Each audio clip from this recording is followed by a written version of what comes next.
Claro. Él está escuchando porque están avisando que ahora ya se corta la publicidad de allá, entonces por eso entramos nosotros. Ahora sí. La pauta publicitaria La pauta, obligatoria. se corta la pauta, si no...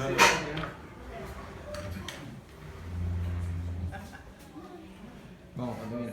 ¿Ya estamos? Sí, Bueno, buenas noches. Nuevamente nos reunimos acá en la Cátedra Perón, arrancando con lo que son las clases 7 y 8 y nuevamente con una exposición de gente y amigos y compañeros y docentes de primer nivel que son tan compañeros y tan generosos que han modificado sus agendas para poder trasladarse desde Buenos Aires a Rosario, compartir este evento con nosotros, lo cual a nosotros nos llena de orgullo y de honor poder estar con docentes de la talla de la doctora Ana Zagari y el profesor el doctor Enrique del Percio, que son amigos, pero que además de ser amigos son intelectuales del primer nivel, que tienen, insisto, la generosidad de modificar sus agendas para poder compartir esta experiencia que tan humildemente tratamos de desarrollar desde la Cátedra Libre Juan Domingo Perón. Bueno, esta charla se denomina Filósofos en la Tempestad, no solo porque sean ellos filósofos en la tempestad, sino porque el peronismo siempre en algún momento deviene algo tempestuoso. Y de alguna forma, cuando nosotros arrancamos el seminario, nos fuimos dando cuenta que una teoría política del peronismo implicaba también, en cierta manera, indagar lo que sería una arqueología del peronismo y de los intelectuales que fueron constituyendo las tramas de lo político en nuestro movimiento y que a la vez fueron otorgándole en diferentes planos históricos, en diferentes planos epocales, una fisonomía propia desde el punto de vista del pensamiento peronista. En ese sentido también, además de ser una arqueología del peronismo, es una historia intelectual del peronismo, la forma en que se están desenvolviendo estos encuentros. Particularmente hoy nos convocan dos autores de alta envergadura, que nos acercan a una contemporaneidad de nuestro movimiento, como lo son Rodolfo Kusch y como es un profesor recientemente fallecido, hace unos años, que también había una amistad con él y un gran aprecio intelectual, como era el profesor Armando Porati, que dio mucho tiempo clase en la Universidad Nacional de Rosario, en la Facultad de Humanidades y Artes, y de alguna manera tenía que ver con pensar la tempestad en el sentido de pensar más allá del peronismo fundacional, de pensar un poquito más allá de ese peronismo del 45 al 55 y ver las tramas que se van abriendo para nuestro movimiento en el ámbito del pensamiento después de derrotado el peronismo, ¿no? Y en ese sentido aparece la figura, en primer lugar, de Rodolfo Kusch, que es una figura de altísimo valor filosófico latinoamericano y de también altísimo valor en los estudios antropológicos. Ana es una estudiosa muy profunda de su obra, y en el caso de Kusch, en el contexto del primer peronismo, ya aparece su primera obra, que es La seducción de la barbarie, que es su primer libro que condensa una serie de escritos previos y que de alguna manera indaga sobre algo que nosotros fuimos insinuando a lo largo del seminario, que tiene que ver con el peronismo en términos de una búsqueda de lo propio, ¿no? En términos de una búsqueda de la identidad latinoamericana en su modalización argentina, pero siempre entendiendo que el peronismo no puede ser desgajado de toda una experiencia popular latinoamericana que se empieza a desarrollar fuertemente a partir de la década del 50, del 40, del 50 del siglo XX. En ese sentido, en Kusch tal vez se da esa mayor apertura de pensar lo argentino, pero siempre en proyección continental, ¿no? Entendiendo que hay una experiencia de los pueblos de América Latina que por un lado se reapropia de saberes que vienen del pensamiento europeo, pero que de alguna manera exigen ser revisados a partir de lo propio de la autoctonía del continente, ¿no? A partir de las experiencias y los saberes populares que emergen en el continente. En este sentido, y en este libro particularmente, Kusch apunta a destacar el carácter bifronte del pensar latinoamericano, del ser americano. Es decir, una experiencia de nuestro continente que ve, por un lado, una verdad de forma, es decir, una verdad de las instituciones europeas, pero que oculta y repliega en su negatividad una verdad de fondo que refiere mucho más a una autenticidad de lo latinoamericano que pervive en los sectores populares, ¿no? En esta ambivalencia entre una verdad de fondo y una verdad de forma parecería constituirse el horizonte problemático del ser latinoamericano y que de alguna manera se encuentra en estado de ir resuelto para Kusch, ¿no? Lo latinoamericano queda en un estado de irresolución. Y en parte esto se debe a una serie de operatorias. Por un lado, él destaca claramente el rol de una historia oficial heredada a partir de la conquista, que ve la historia latinoamericana de acuerdo a los cánones del iluminismo y que de alguna manera oculta esa otra historia que es la historia comunitaria de América Latina, ¿no? La historia de los pueblos, la historia de sus tradiciones, la historia de las formas de construir el ser en común latinoamericano que a partir de la conquista parecerían ser obturadas, ¿no? Entonces, a partir de esta historia oficial, Kusch entiende que se da un proceso de ficcionalización de la historia, que se apropia críticamente la historia europea y se la trasplanta a América Latina, pero ese trasplante es una forma de una máscara, ¿no? La historia europea oficial es una máscara que obtura la real historia americana,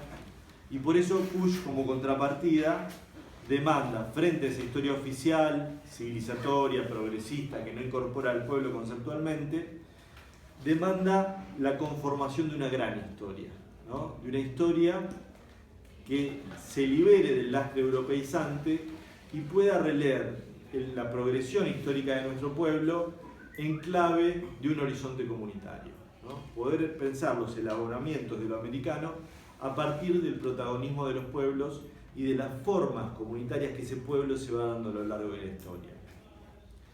En ese punto, la conformación de ese nuevo proyecto histórico entiende que si nosotros queremos pensar un nuevo proyecto civilizatorio desde América, tenemos que tener en cuenta el carácter de la vegetalidad, lo que Kusch denomina vegetalidad, y es entender que la apropiación y la construcción de categorías conceptuales no puede ser una recepción acrítica proveniente del tronco europeo, sino que en realidad lo que tiene que ocurrir es una asimilación y transfiguración de las categorías europeas en función del paisaje. Es decir, poder entender que la vegetalidad americana, la irrupción del paisaje, son elementos necesarios para la conformación de lo propio latinoamericano. En ese sentido, la obra de Kusch, y sobre todo este texto que es La seducción de la barbarie, entronca con una problemática más profunda de la tradición escritural latinoamericana que nos remonta fuertemente a Sarmiento, pero que también se va perpetuando en otros intelectuales. Fundamentalmente, yo creo que tiene mucha fuerza en este texto la imagen y la propuesta de Ezequiel Martínez de Estrada, ¿no? Que es uno de los intelectuales que a partir de La cabeza de Goliat y Radiografía de la Pampa, la erupción del mestizaje, nuevamente, que a partir de la figura de Ezequiel Martínez Estrada y Radiografía de la Pampa y La cabeza de Goliat, problematiza dos cuestiones muy fuertes. Por un lado, el ámbito de la ciudad como ámbito civilizador, pero como ámbito de ficción, ámbito civilizatorio de ficción, y por otro lado el asedio del paisaje, el asedio de la pampa, el asedio de la vegetalidad como el asedio de lo autóctono, ¿no? Y en esa transfiguración y esa mutua expropiación, el horizonte irresuelto de un proyecto latinoamericano. Y en ese sentido creo que el sustrato sobre el cual esto lo van a explicar los profesores, se sostiene la propuesta de Kusch, pivotea sobre el problema del mestizaje, ¿no? La vegetalidad, la gran historia, la historia de los pueblos, pero sobre todo esa vegetalidad que irradia sobre la construcción propia de América Latina, demanda asumir el mestizaje. Y el mestizaje es ese estado de irresuelto en el cual los pueblos y las culturas no asumen la raigalidad de lo latinoamericano, o les cuesta asumir esa raigalidad de lo latinoamericano, y quedamos presos del demonismo latinoamericano, que no se resuelve ni por la ficcionalidad de las ciudades, pero tampoco por la autoctonía de lo pampeano, en nuestro caso, por la autoctonía del paisaje latinoamericano. Y aquí es donde creo que entronca un poco con la figura de Armando Porati, que, como también charlábamos con Ana antes de entrar, recupera la categoría de mestizaje para pensar el peronismo, ¿no? El peronismo como una figura propia de lo mestizo, como una figura alejada de esa versión berreta que nos han dado como un fascismo que es el peronismo, y entender el peronismo propiamente como algo anclado, expresivo y mostrador de lo propio latinoamericano, como algo encarnado propiamente como una modalización del mestizaje. Y como el Congreso Nacional de Filosofía del 49, como dice Armando, como una mostración del poder americano, ¿no? El poder americano como un proyecto civilizatorio alternativo y alterativo frente a lo que proponían los Estados Unidos y la Unión Soviética. Y creo que el peronismo para Armando es eso también, ¿no? Instalarse en esa facticidad americana en la cual el líder político, al no tener una élite cultural autónoma, y esa élite generalmente responder a proyectos de ultramar, tiene que transformarse en conductor y en filósofo, ¿no? Acá hay una construcción del líder latinoamericano que constituye su imaginario como el de alguien que tiene que organizar, tiene que prefigurar un horizonte político autónomo, pero también tiene una función pedagógica, ¿no? De poder abrir las tramas de un pensar original y un pensar que ponga en cuestión las ideologías importadas. No que las anule, pero que sí las transfigure y las ponga en crítica. Por eso, claramente, los grandes líderes latinoamericanos han sido hombres de acción, pero también los que han logrado mayor densidad y mayor maduración han sido hombres de pensamiento, ¿no? Y por eso nosotros decimos que Perón constituye, de alguna manera, con esta idea de construir una doctrina, realmente un gesto emancipatorio latinoamericano, pero también un gesto de organización popular latinoamericana y de formación, que es un poco lo que siempre apuntamos en este seminario, de cuadros estratégicos para el porvenir de América Latina. Es un poco esto lo que creo que van a abordar estas eminencias que tenemos acá, y que son tan eminentes que se sostienen de la humildad, desde la humildad, y que eso nos pone tan contentos y nos enorgullece que puedan compartir este seminario. Y bueno, y las ideas, digamos, Martí como era que decía que trincheras de ideas valen más que trincheras de piedras, y estamos muy contentos porque las ideas nuestras van triunfando, y vemos que en otros espacios de Rosario están reproduciendo experiencias como la nuestra. De hecho, están invitando a invitados que nosotros vamos trayendo, o sea que por ahí capaz que los invitan desde otros espacios del ámbito rosarino, no se sorprendan. Pero bueno, sentimos que hay un triunfo de las ideas.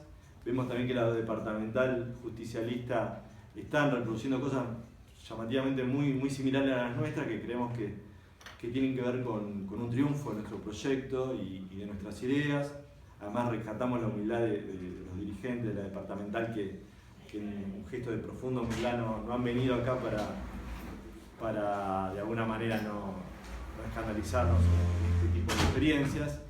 Y bueno, creemos que este es un ámbito, una usina de pensamiento, estamos tratando de aportar en eso, y estamos muy contentos de que estas ideas puedan ser compartidas por todos los compañeros de Rosario, de la provincia de Santa Fe, pero también que se puedan apropiar para muchos compañeros de diferentes lugares del país. Bueno, muchas gracias.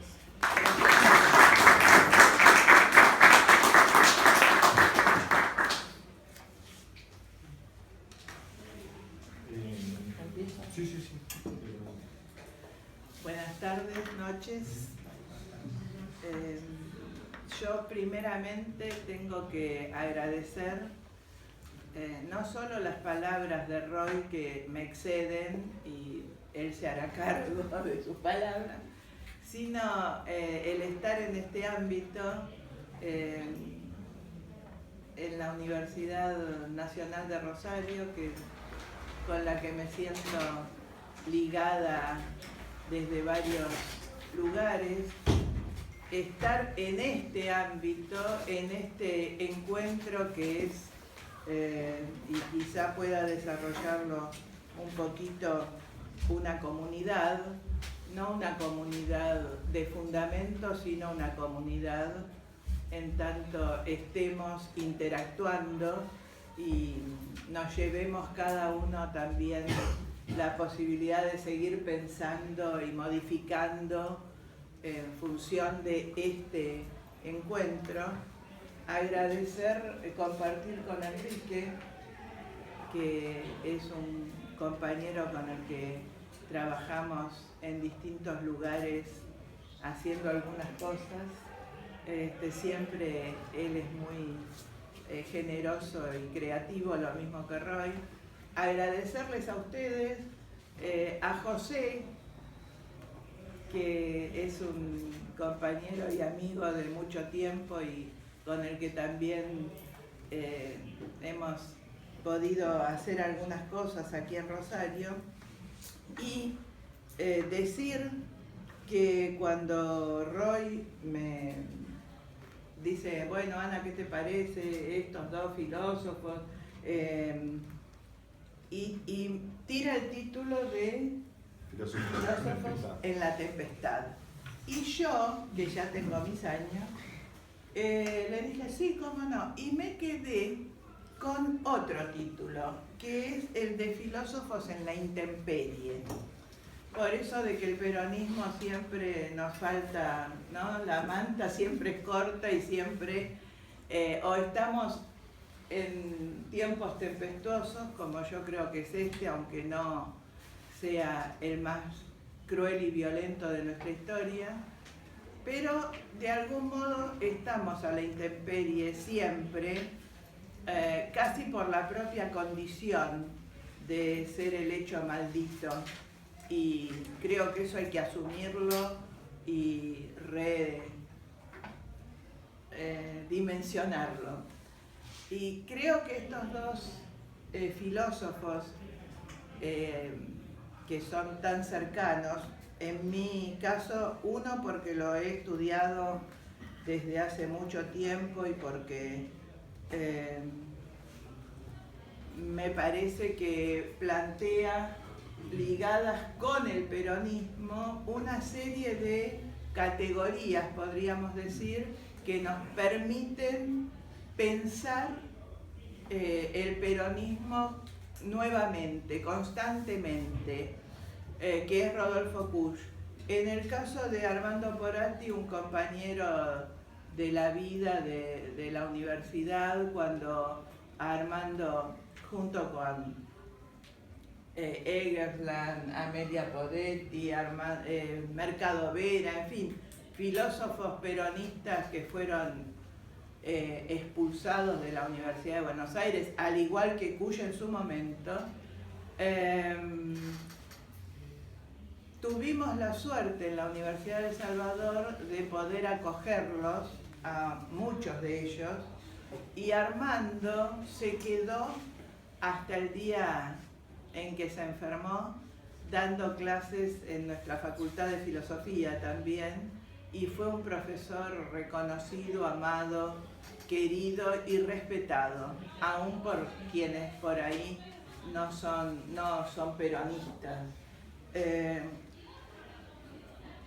¿Cómo marcar la especificidad del pensamiento de cada uno? Me preguntaba yo, y a la vez encontrar algún hilo conductor que no es solo el peronismo, pero que tiene que ver con esa afiliación en una serie, 3, 4, de conceptos que en ambos se manejan y que en su momento podríamos plantear. También un reconocimiento de ambos, sobre todo Kusch, que la ejerce concretamente por la antropología, no solo por una filosofía del concepto, sino, y esto es bien peronista, de la posibilidad de, desde la acción y el concepto, trabajar dinámicamente. En Armando, su reconocimiento de que la propuesta de Perón de tercera posición es una propuesta antropológica, una propuesta, agrego yo, estratégica, cuando muchos consideraban que era apenas una cuestión táctica y del momento, ¿no? La cuestión de la tercera posición está muy imbricada en ambos filósofos, tanto en Kusch como en Armando, y obviamente la raíz es el pensamiento del general, el pensamiento de Perón, esa capacidad que a la vez de ser estratégica reconoce, como decía Roy, sin tener un sustento teórico que lo sostenga, reconoce en la elaboración conceptual la posibilidad de que el pueblo emerja en su creatividad inmanente y que podamos pensarnos con conceptos que no solo sean los que recibimos, sino que están en la raigambre misma de nuestro acervo.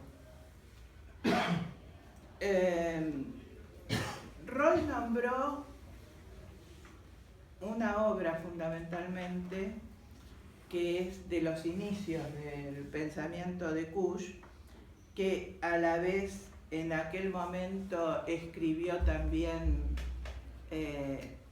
La negación en el pensamiento popular, un libro que nos plantea de un modo filosófico qué es la resistencia en definitiva, y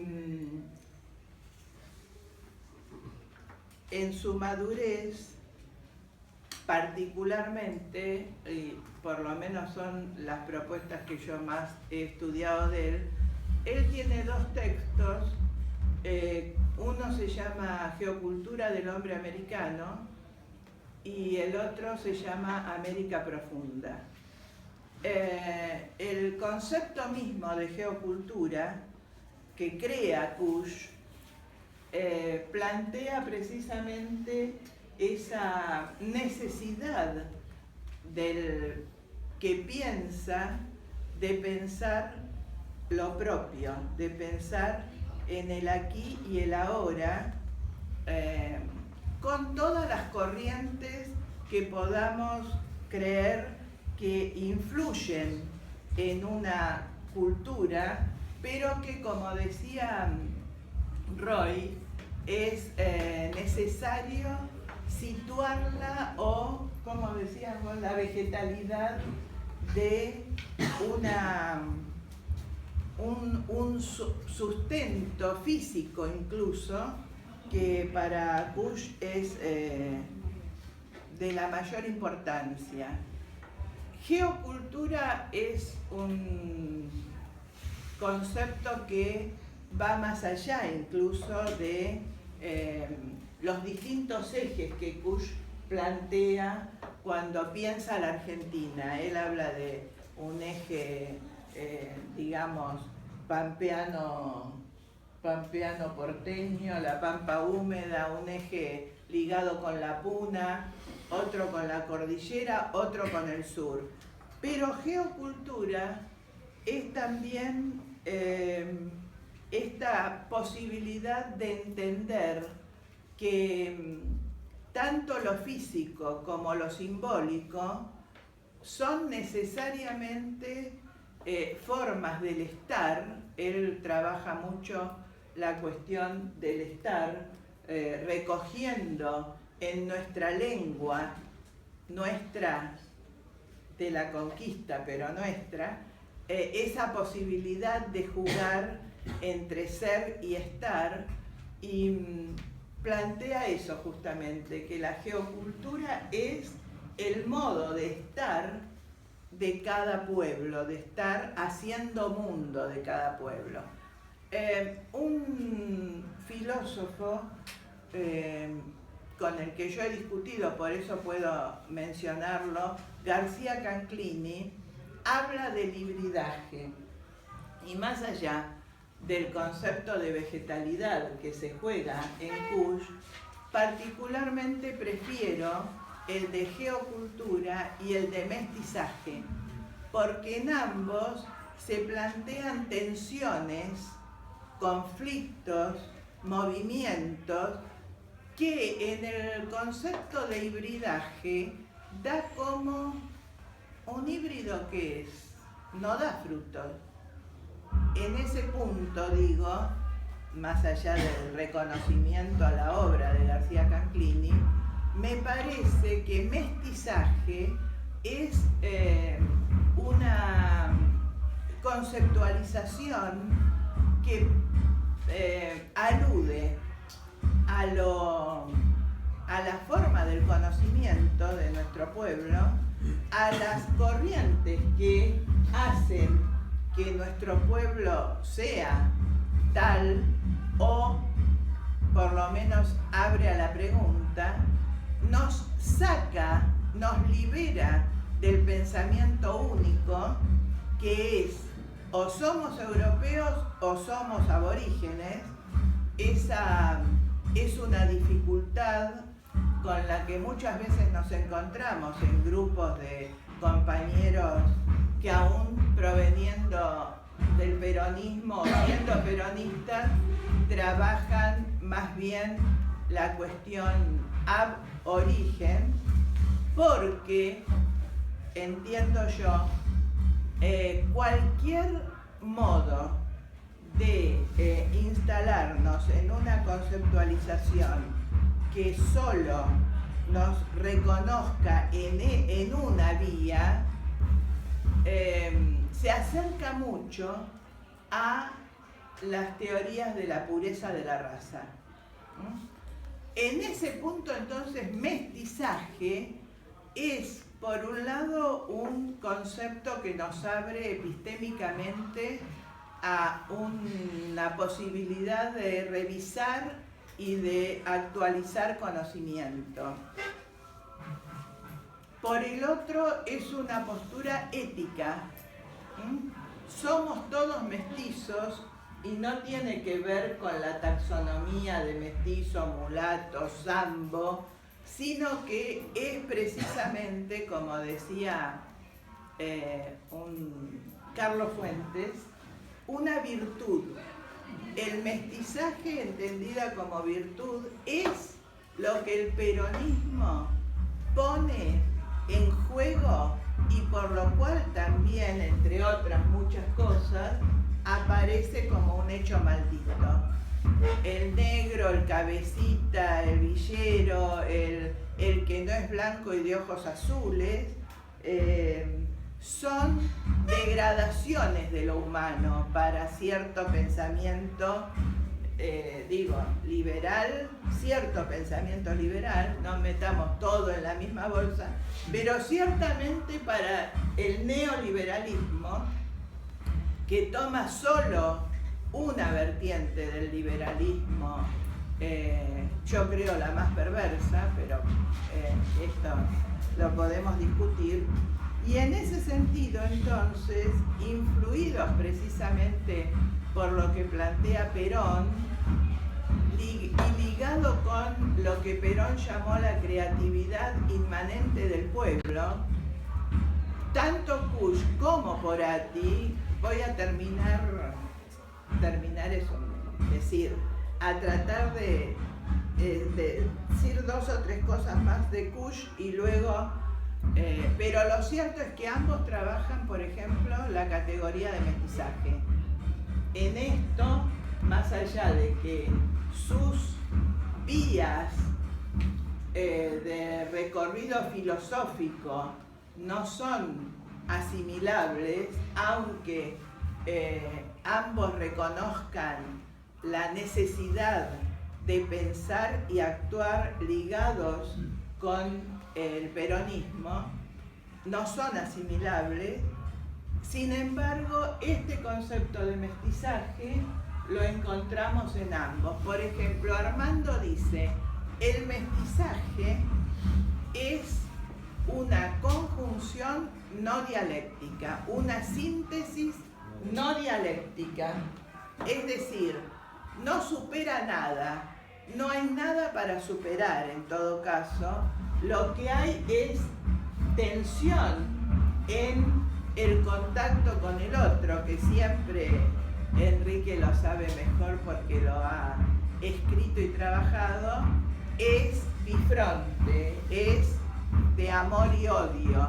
En ese punto, entonces, esta posibilidad de pensar una síntesis no dialéctica, no superadora, no hegeliana, que siempre parece que nos invita a una historia que termina siendo la historia del progreso y que termina planteando, Hegel digo, que América no está en la historia aún, decía él en su momento, que los hombres son débiles y que la única posibilidad de estar incluidos en la historia es incluirse en la historia universal, que es la historia obvia, diseñada por ellos desde los medas, los persas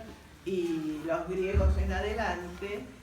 Recuerdo que José Martí, pero también Simón Rodríguez, decían: ¿por qué en vez de estudiar tanto a los medas, a los persas y los griegos, no estudiamos primero a nuestros indios, a nuestros inmigrantes, etcétera?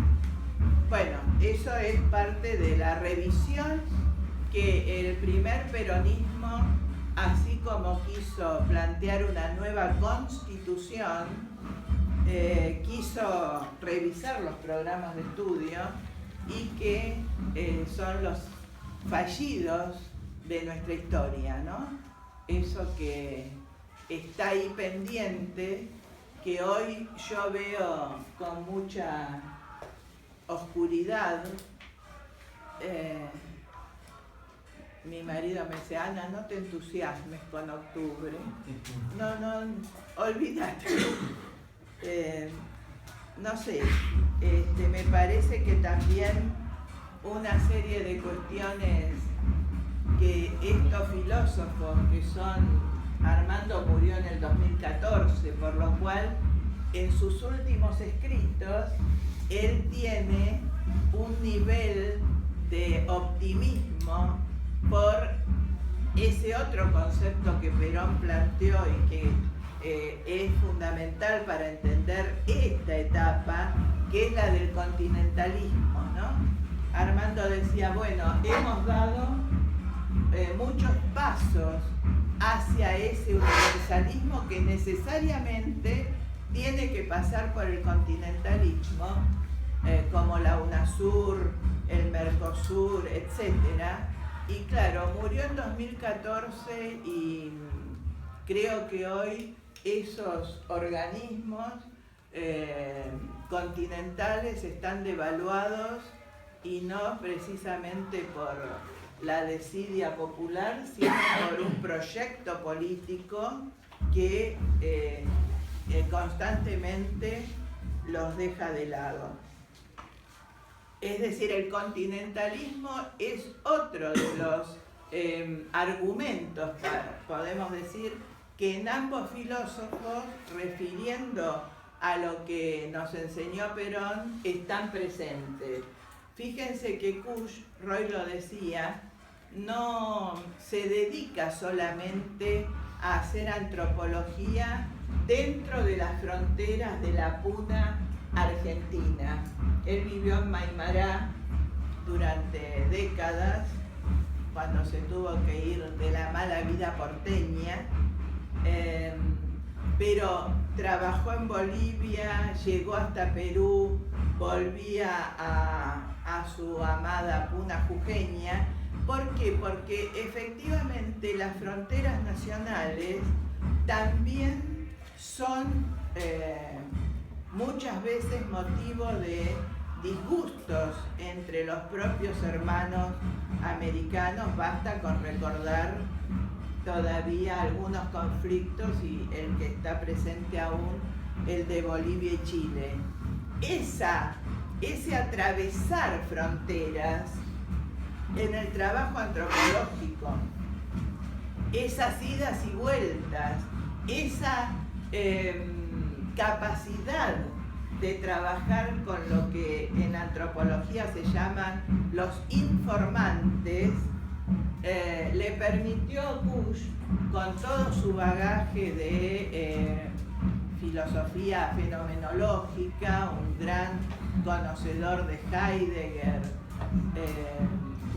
de Husserl, pero le permitió no quedarse en esa cosa repetitiva de una fenomenología europea, sino reconocer ese valor, por ejemplo en Heidegger, del estar siendo, y resignificarlo en lo que para Kusch era fundamental, que era la acción y el pensamiento popular, donde popular, también en Armando, es lo que Perón llamaba la creatividad inmanente del pueblo. Es decir, cuando hablamos de pueblo como categoría antropológica y filosófica, obviamente no decimos lo mismo que cuando decimos sociedad. La sociedad es fundamentalmente un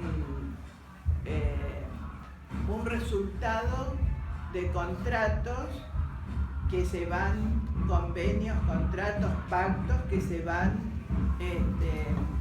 haciendo letra jurídica. El pueblo, y en esto me apoyo en otro que murió también, che, qué barbaridad, Ernesto Laclau, que nos enseñaba que cuando hablamos de pueblo hablamos fundamentalmente de plebs, ¿no? Pueblo tiene como dos versiones en latín, populus o plebs.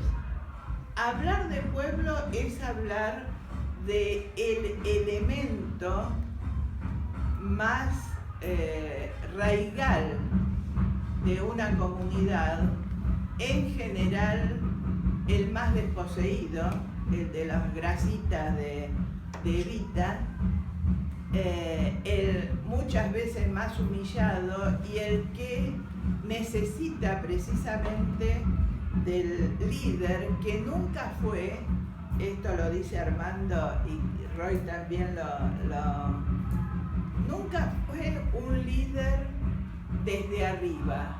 Siempre escuchó esa maravillosa música, lo cual le permitió hacer una configuración de conducción totalmente diferente de las que conocemos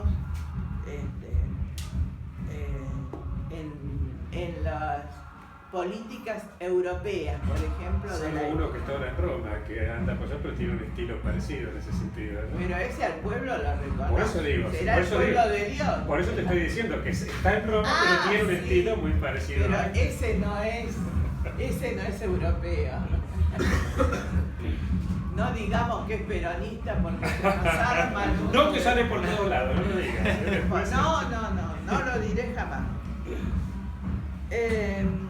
En definitiva, entonces, yo quiero dejar como para la charla posterior, 3 propuestas que tanto en Armando Moratti como en Rodolfo Kusch aparecen en sus escrituras, que una es la de pueblo, otra es la de mestizaje y la otra es la de continentalismo, siendo que en realidad, si leemos la obra de Kusch, no aparece esa palabra, pero creo yo que en su práctica realmente la tenía muy presente. Kusch muere en el año 76, en un año maldito que también se lleva a Rodolfo Kusch, pero hay un gran movimiento en este momento, tanto en la academia como por afuera de ella, como corresponde a la propia enseñanza que deja Kusch, que es una enseñanza peronista, de revisión, de reescritura sobre él, de recuperación de sus conceptos más elaborados, como el que yo mencionaba de geocultura o el de América Profunda, que no hay que confundir con el indigenismo. Esto lo quiero dejar bien sentado, porque la América Profunda es la América sumergida, que puede ser tanto mapuche como criolla, exacto, como de los inmigrantes de nuestras distintas patrias que siempre hacen los peores trabajos y siempre son acusados de que usan nuestros hospitales, nuestras escuelas, etcétera, ¿no? Porque esa visión continentalista que hoy está en cuestión es una visión estratégica y política, no es, bueno, somos el subcontinente sudamericano, sino que es un proyecto. Armando dice que en nuestra época, para comprender el peronismo y para poder seguir trabajando, aunque él vio por ahí con todas las críticas que nos merecen la mejor de las décadas últimas, pero lo que él dice es que precisamente para comprender el peronismo es necesario escuchar esto que desde lo más invisibilizado aparece en signos, en símbolos, en mitos.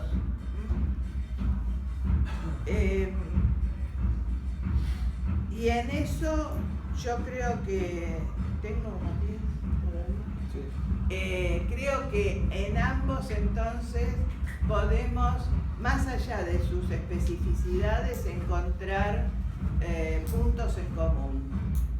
El concepto de mestizaje, el concepto de pueblo son dos fundamentales que están presentes en ambos y que yo creo que hoy están puestos en cuestión, y obviamente que ninguno individualmente tiene la respuesta de cómo volver al peronismo en el poder, porque si hay algo que caracteriza precisamente al peronismo es que no solo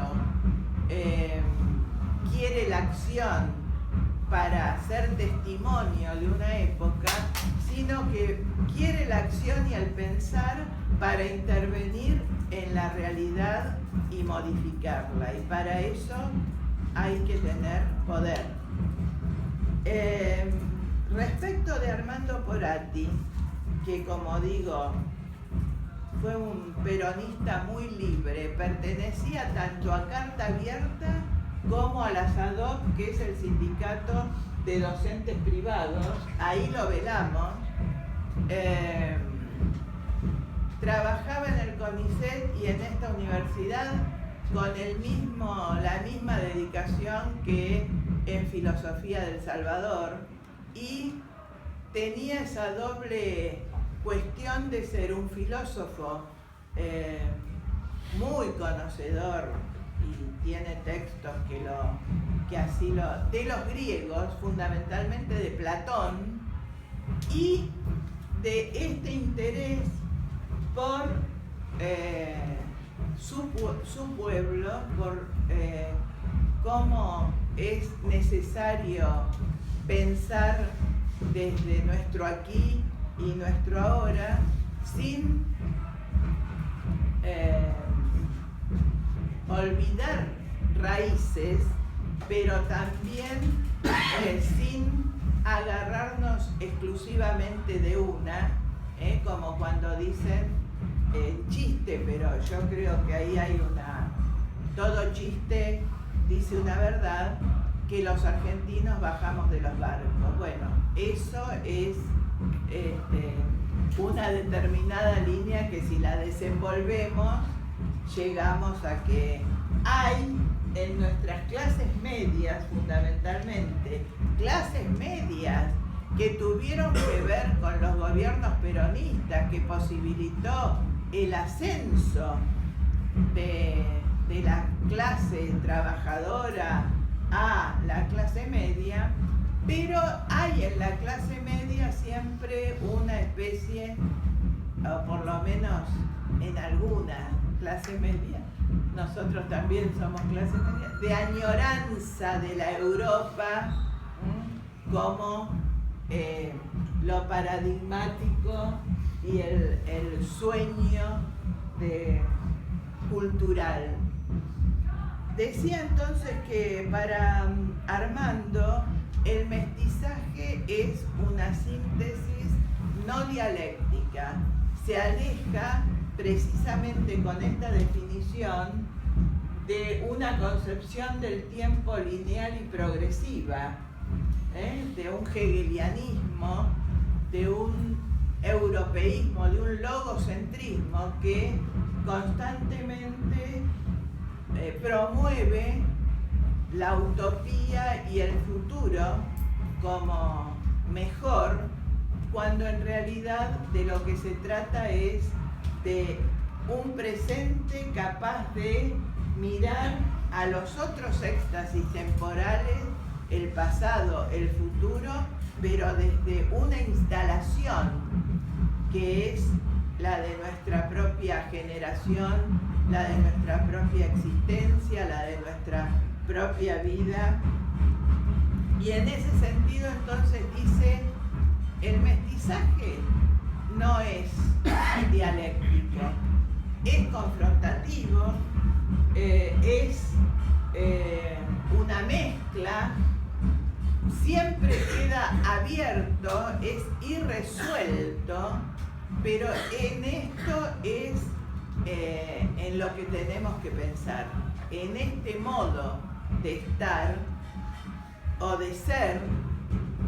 Armando dice, todos los inmigrantes, los judíos, los italianos, los polacos, en la generación de los hijos son argentinos.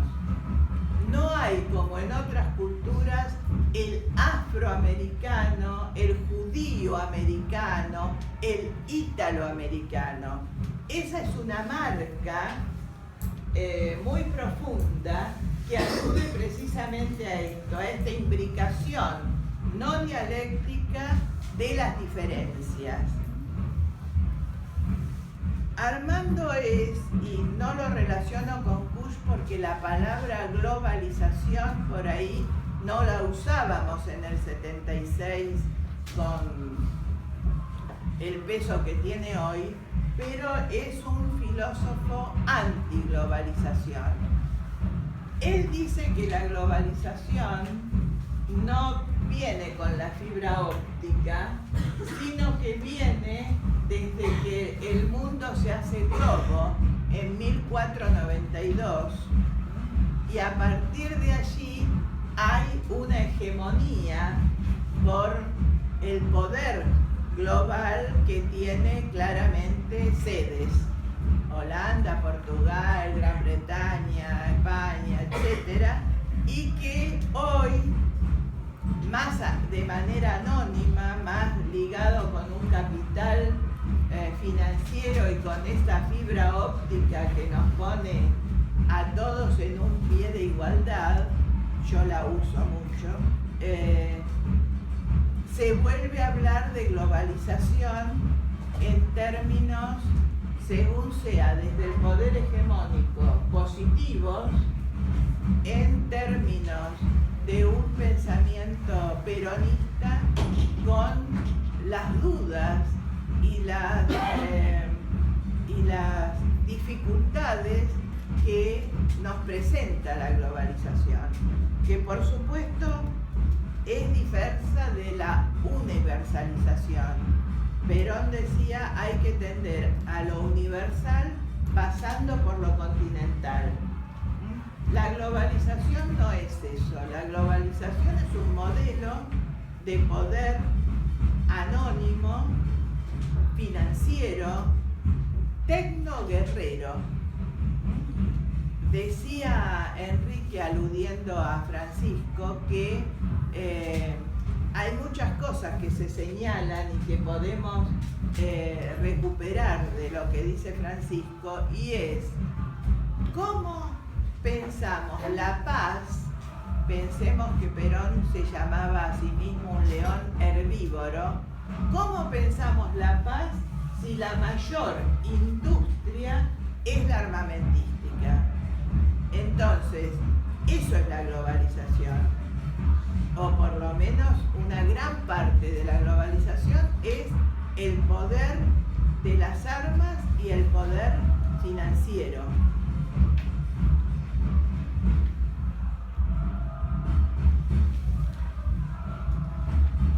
Dice Armando que América, cuando habla de América, al igual que Kush, hablan de América sin hacer referencia a que hablan de nuestra América, toman ese significante América y construyen a partir de allí, sin confrontar con ningún norte, ningún otro lugar. América no permite, si la queremos comprender, solamente la contemplación. Es difícil hacer solo teoría sobre América, dice Armando. Se la entiende en la acción, que al mismo tiempo la va creando, en el trato con los elementos y en los conflictos profundos que la constituyen. Esto es el mestizaje, ¿no? Esto es América en lo que tiene de lo que decíamos antes, un orden de lo real, un orden de lo epistémico y un orden ético que nunca está cerrado y que nunca tiene que ver solo con conceptos, sino con el movimiento propio de la existencia en América. Otro tema que toma y que yo creo que hoy está devaluado, pero que es necesario poner de nuevo en la discusión, que toma Armando, es el de tercera posición. Dice Armando que lejos de ser, como se dijo, la tercera posición, una posición táctica, es una antropología con bases metafísicas que arranca en la conferencia del 49. ¿Qué es la conferencia del 49? Es algo que Perón, el peronismo, pero también muchos aliados del pensamiento popular fueron capaces de hacer, que fue el primer Congreso Nacional de Filosofía del 49, que se hizo en Mendoza, que como dice Armando, fue internacional y no lo empardó ningún otro congreso que nosotros que tenemos experiencias en congresos vinieron a posteriori. Fue realmente una obra monumental de pensamiento y acción donde el general Perón pronuncia este discurso, la comunidad organizada. Porati dice, es un texto farragoso, cita como 40 filósofos, los que no son filósofos se ofuscan porque cita muchos filósofos, los que son filósofos dicen, pero esto que es una demostración de enciclopedismo, no hacía falta, unos se arrogan que se lo escribieron, desde el padre Benítez en adelante. El profesor Astrada tuvo mucho que ver no solo en las líneas de ese discurso, sino en la organización y el llevar adelante ese congreso al que vinieron de todas las corrientes del pensamiento, desde Norteamérica, Centroamérica, Sudamérica y Europa, a discutir filosofía. Esto es un mojón fundamental porque Perón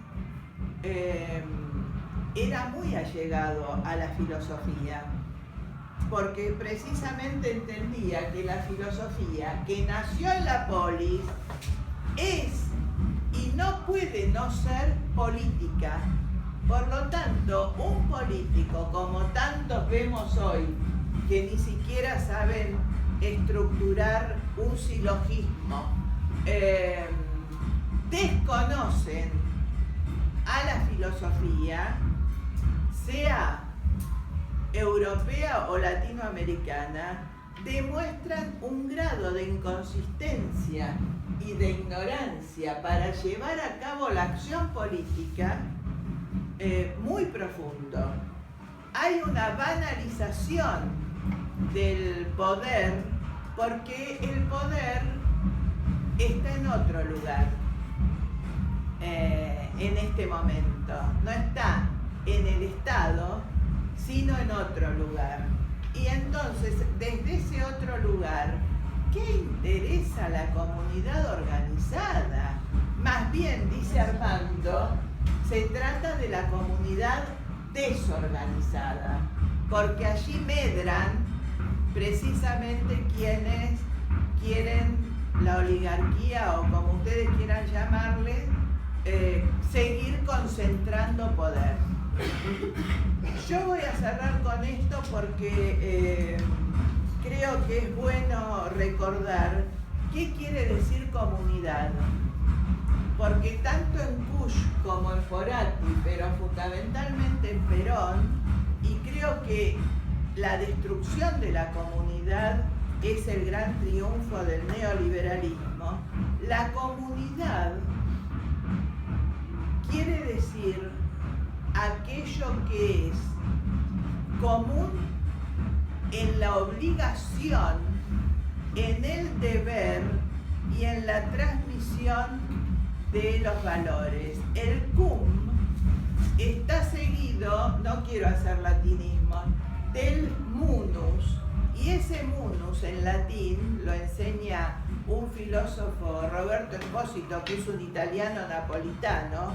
No casualmente también él está, aunque es muy exitoso, pero en la intemperie y en las tempestades de lo que es la academia estrictamente hablando, que como dice Porati, la academia estrictamente hablando se inventó, no hablo de la Universidad de Bolonia, pero tiene el poder en este momento en el Atlántico, Alemania fundamentalmente, pero ese munus de la comunidad es mantener en común un pueblo, pero no solo desde la lengua y los valores y los derechos, sino también desde las obligaciones. El munus es una carga, un don, el don de la vida, que es a la vez una carga que tenemos que trasegar, que tenemos que pasar a las otras generaciones, que tenemos que aprender de las nuevas generaciones y que no se cierra solamente con el tener derechos, sino también con el tener obligaciones. Cuando Armando habla constantemente de la comunidad organizada, nos pide, para comprender al peronismo contemporáneo, volver a leer el modelo argentino para el proyecto nacional. Y yo creo que esa es una tarea que nos tenemos que dar hoy en los diversos lugares donde militemos, actuemos, trabajemos, aprendamos o enseñemos, recuperar ese modelo argentino y ver, con esto cierto, si a nuestros políticos les parece que primero está la patria, después el movimiento y después los hombres. Gracias.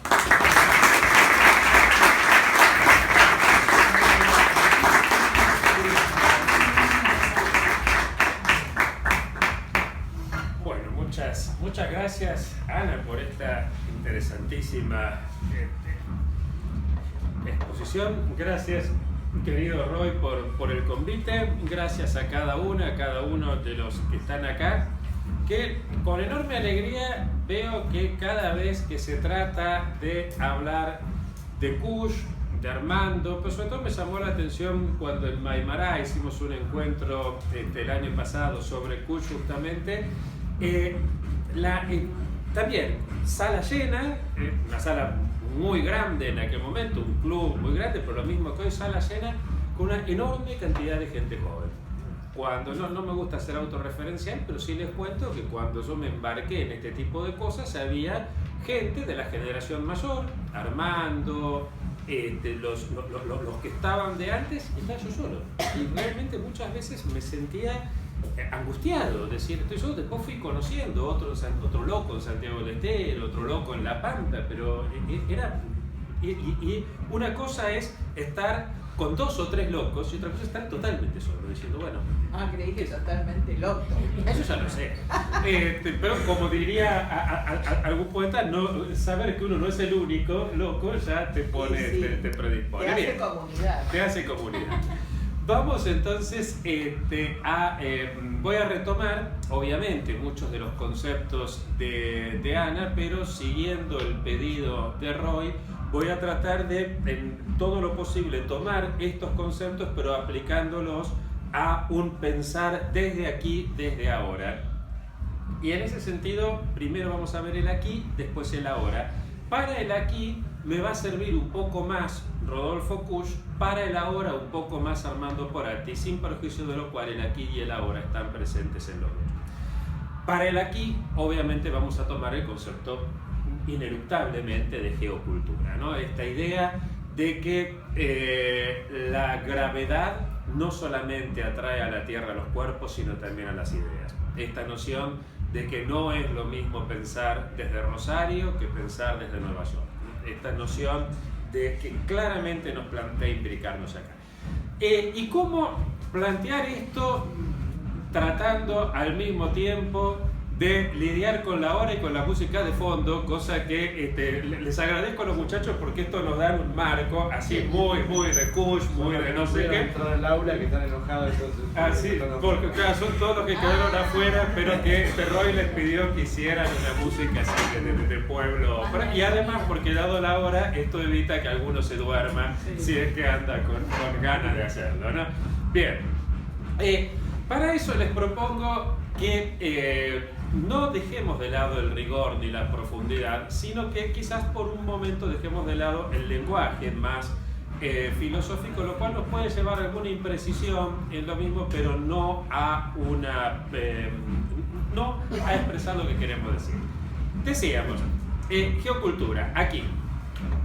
Y aquí les, ya que estamos en Rosario, les cuento una anécdota de un almuerzo que tuve. Seguramente muchos de ustedes lo ubican a Rafa Bielsa. Yo soy hincha de Lanús, no quiero que se enoje conmigo. Gracias, Pili, por haber venido vestida de granate, sabiendo que yo venía para acá.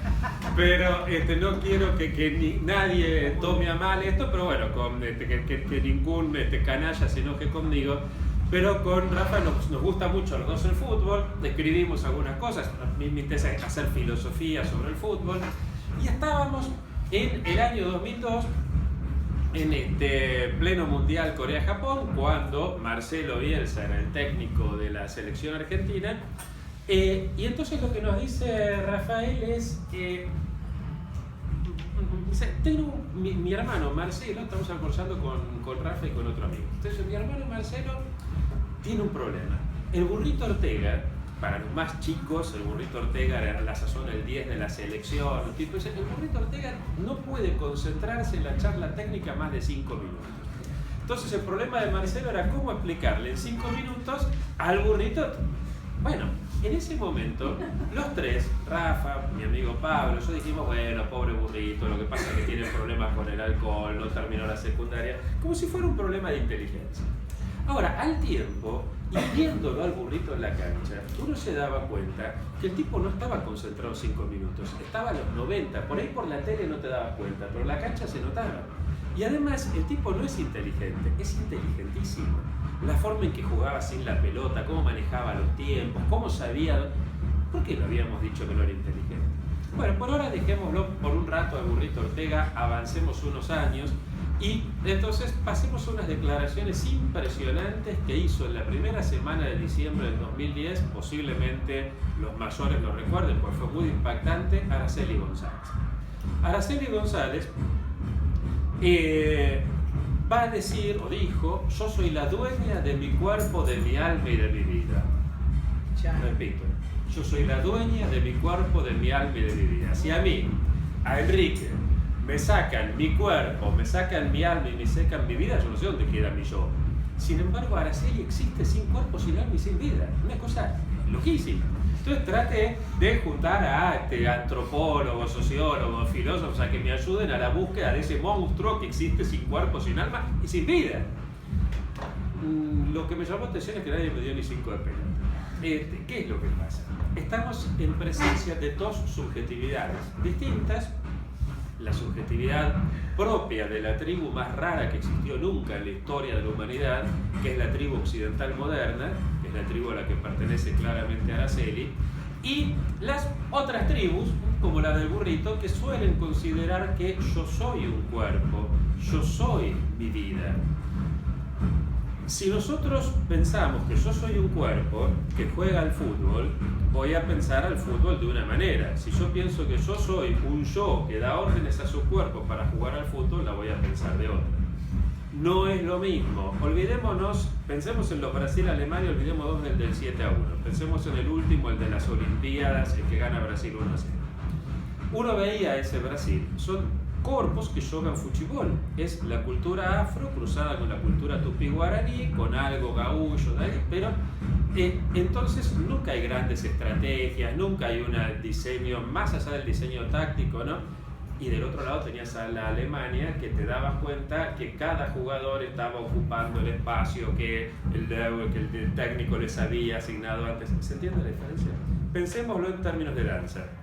Cuando uno va de Río de Janeiro para el norte hasta México por el lado del Atlántico, ves que se arman parejas que danzan de una forma pero increíble. Cuanto más sea más popular sea el lugar donde vas, más se nota esto. Es impresionante. Y sin embargo, vos decís, bueno, qué sé yo, vas a un foro en Recife. Y vos decís, estos tipos el ballet de Recife, pero olvídate del Bolshoi de Moscú, y no tienen un ballet de ese nivel. ¿Por qué? Porque el ballet implica un yo que da órdenes a su cuerpo. Mientras que los otros son corpos que danzan. ¿Se entiende la diferencia esta, no? Si yo pienso que yo soy un cuerpo entonces voy a asumir que mi corporalidad es mi dato inicial y mi corporalidad para poder existir depende de la existencia de los demás. Voy a pensar que la sociedad existe como algo espontáneo. Casi ni me voy a preguntar si existe la sociedad o no. En cambio, si yo siento que yo soy el dueño de mi cuerpo, de mi alma y de mi vida, voy a pensar que la sociedad es fruto de mi voluntad, ergo es fruto de un pacto social. Estamos frente a Hobbes, estamos frente a Rousseau, pero sobre todo estamos frente a Locke, que es el primer autor en la historia de la humanidad, hasta donde tenemos registro, que va a plantear la idea de que uno es propietario de su cuerpo. Ustedes saben que eso lo hace porque Locke tenía que defender la libertad, la igualdad y la propiedad, y era medio difícil ser al mismo tiempo, tener acciones en las compañías de esclavos, cómo defenderse esto, pero al mismo tiempo Locke escribe en 1690 el segundo tratado sobre gobierno civil, 1688 la Glorious Revolution, ascenso de la burguesía al poder, como Corno legítimo la libertad, la igualdad y la propiedad, cuando el principal ingreso de toda esa burguesía era el trabajo esclavo en las colonias americanas. Bueno, muy fácil. Dios nos dio a todos la tierra en heredad para que la hagamos producir y a nuestro cuerpo en propiedad para que hagamos producir la tierra. Si yo no uso mi cuerpo para eso y no uso mi vida para eso, mi yo sigue siendo libre, pero otro se tendrá que hacer tendrá que hacer cargo de mi cuerpo y de mi vida. Es la legitimación. No quiero decir que Araceli esté legitimando la esclavitud cuando dijo lo suyo. Estoy diciendo que son dos subjetividades distintas. Es larguísimo ver de dónde y por qué la subjetividad de Araceli surge.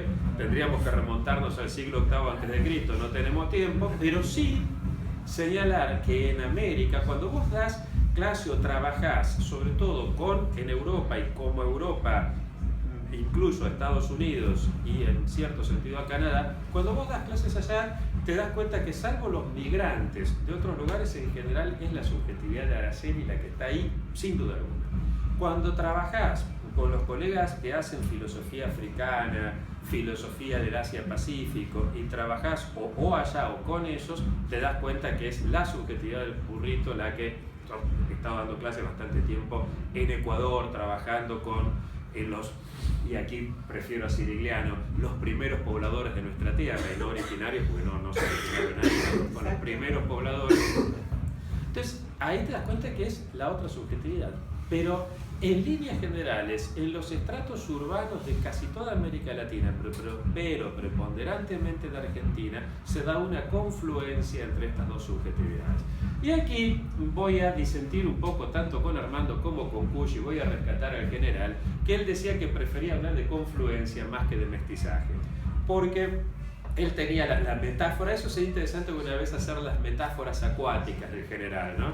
El capitán, la corriente te lleva, uno tiene que ver por qué lugar va. Y acá él decía que América es una cantidad de vertientes distintas que no terminan de confundirse del todo, pero que confluyen, siguen manteniendo sus raíces, pero cuando confluyen arman un lío bárbaro, ¿no? Esos ríos que llegan torrentosos. Entonces era interesante también. Entonces, no digo que sea mejor una que la otra metáfora, pero no deja de ser interesante señalar. Está bien.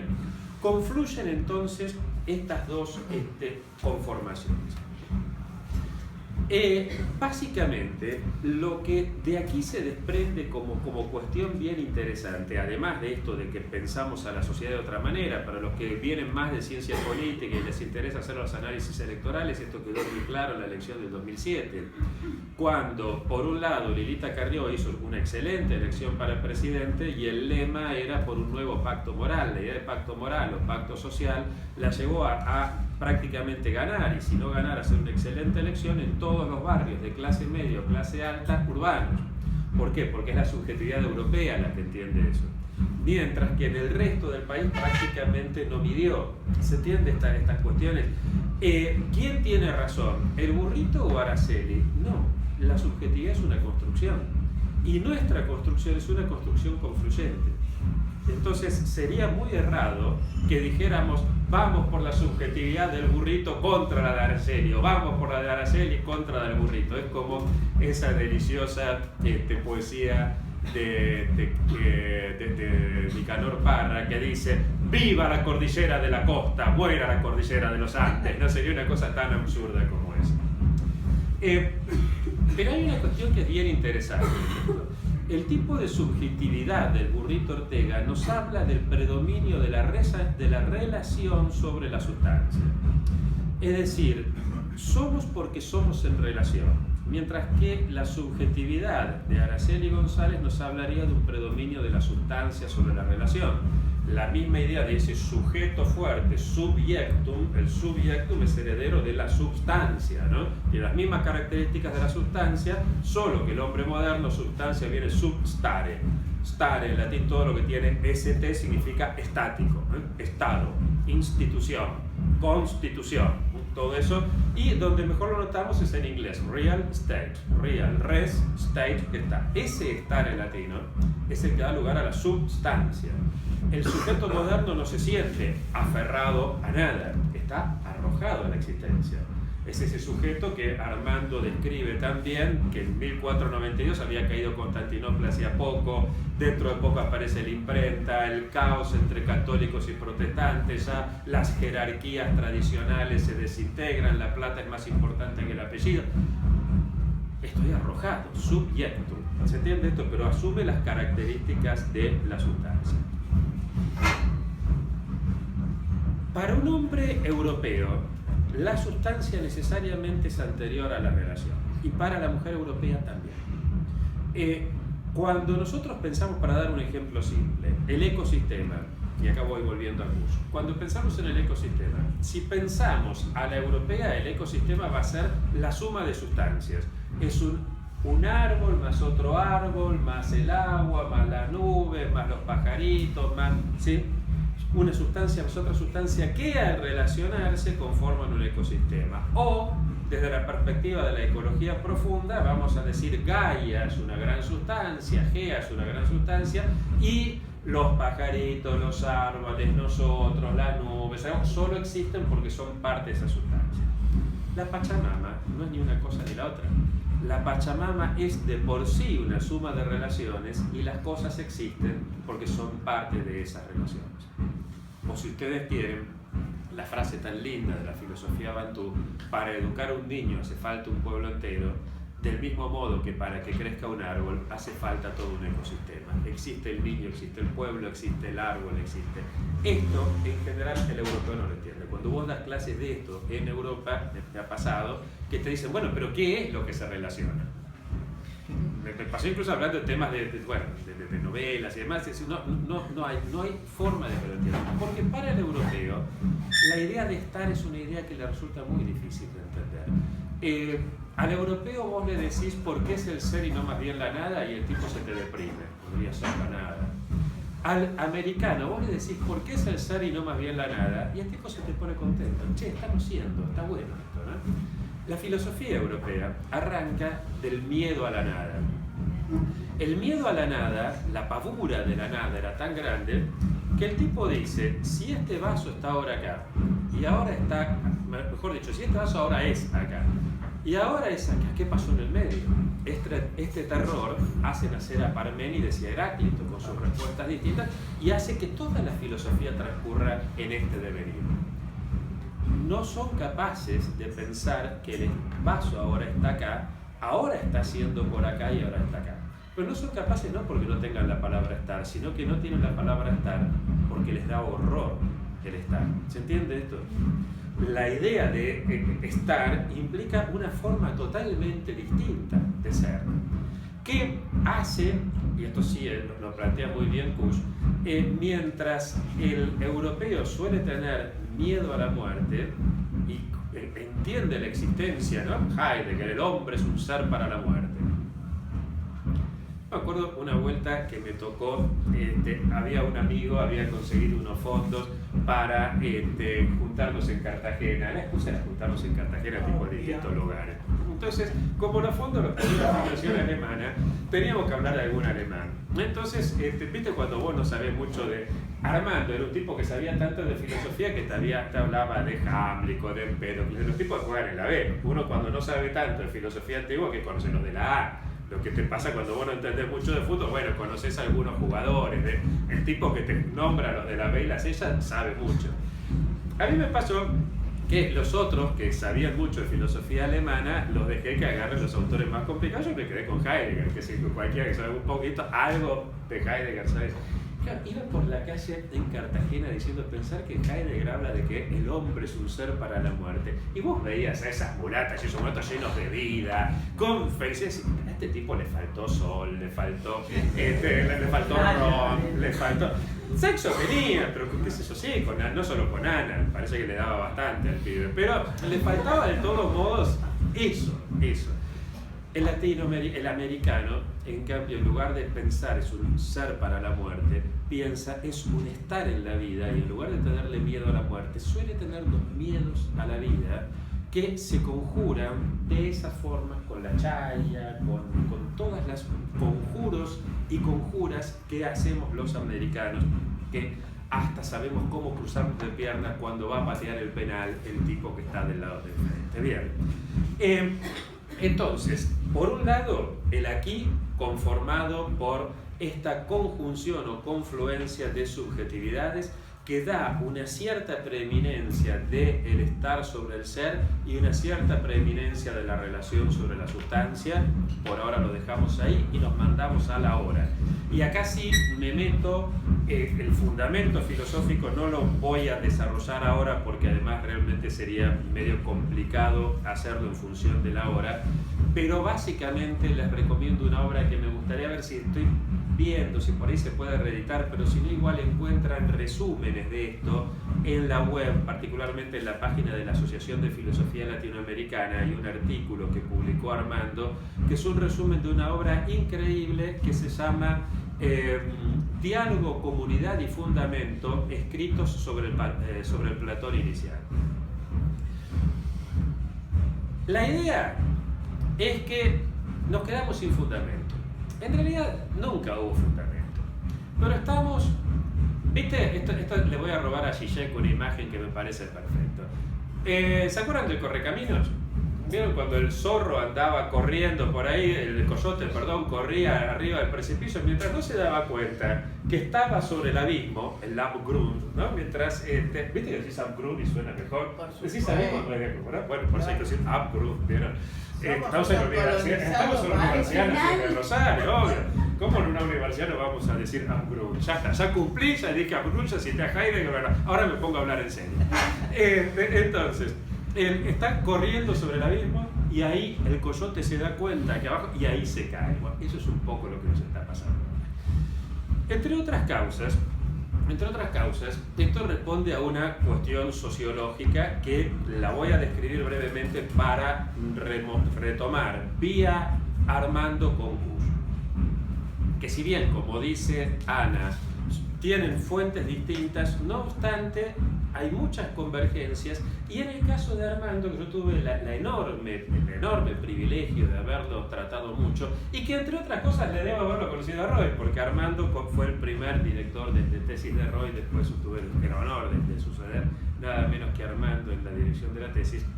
Armando sí era un lector de Kusch, y Armando era un lector atento de Kusch, y yo en lo personal empecé a leer a Kusch con atención gracias a Armando, porque intuía que ahí había algo realmente fuerte y profundo. Bien, pensemos lo siguiente: los tiempos del fundamento. Los tiempos del fundamento en la matriz de la estructura de dominación global que está dada por Europa, pre-revolución, digamos, pre-1492, y entre 1492 y 1800, o sea, Revolución Francesa y Revolución Industrial, esto que voy a contar ahora es una etapa medio de intermedio, y después se nota más claro. Para hacerlo muy fácil, aunque indicadores tenemos miles sobre esto que voy a señalar, pero tomemos nada más el caso de la familia. El pibe que nacía antes de la Revolución Francesa y Revolución Industrial, época donde todavía la nobleza estaba fuerte, el pibe que nacía hijo de un zapatero sabía que él iba a ser zapatero. El pibe que nacía hijo de campesino sabía que iba a ser campesino. El que nacía hijo primogénito del rey iba a ser rey. Y la piba que naciera donde naciera sabía que se iba a casar donde papá y mamá decidieran. Con lo cual, de chiquito, él sabía cómo eran las cosas, dónde iba a estar parado, qué iba a hacer, ¿sí? Con la Revolución Francesa y la Revolución Industrial, esto entra en crisis. Vamos a tener un tipo de familia donde la Revolución Francesa y las guerras napoleónicas y un esquema bélico que dura hasta Vietnam, 1973, hace que los estados necesiten mucha carne de cañón. Calculen que nada más que en 15 años, entre 1800 y 1815 en Europa, murió 1/3 de la población masculina de los países que entraron en guerra. 1/3 de la población masculina de los países que entraron en guerra. Es mucho, en 15 años nomás. En Vietnam murieron millones. Nada más que en la batalla de Stalingrado, en una sola batalla, en la Segunda Guerra Mundial, murieron 1 millón de combatientes. Es decir, hacía falta mucha gente, por lo tanto hacía falta mujeres que se identifiquen ser mujer con ser madre y parir. Lo mismo necesitaba la industria. La industria necesitaba, para mantener los sueldos más o menos bajos, necesitaba mucho ejército de reserva. Además, hasta la misma palabra, otra vez, la metáfora bélica, ejército de reserva. Con lo cual hacía falta mujeres que parieran. Mujer madre, varón proveedor. ¿Se entiende esta lógica? Con lo cual tenía familias de 10, 11, 15 hijos. Llegaba el padre era la ley, todos le teníamos que hacer caso y obedecer porque lo que él decía, si él no se sentía cómodo, si estaba en desacuerdo, no comíamos. Y él era el que tenía la sartén por el mango, y el mango también.